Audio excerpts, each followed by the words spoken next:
ఏమవుతుంది? శుద్ధ స్ఫటికం తెల్లగా ఉంటుంది.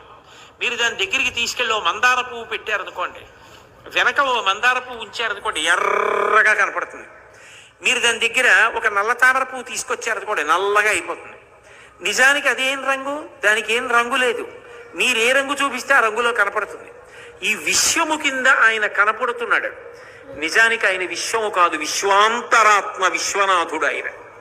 ఆయన లోకము కాదు, లోకేశ్వరుడు. ఆయన ఆభరణములు కాదు, బంగారం. బంగారం లేని ఆభరణాలు ఉండవు, ఆభరణాలు లేకుండా బంగారం ఉంటుంది. ఆయన అందుకే హాటకేశ్వరలింగం.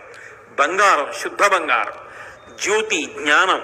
అందుకే కళాభ్యాం శృతి ప్రసిద్ధ మహావిద్యాస్వరూపుడు. ఆయన అనుగ్రహించాడు అనుకోండి, మోక్షము వరకు కరతలామలకం. ఆయన ఏమి ఇవ్వలేడు. ఆయన ఏదైనా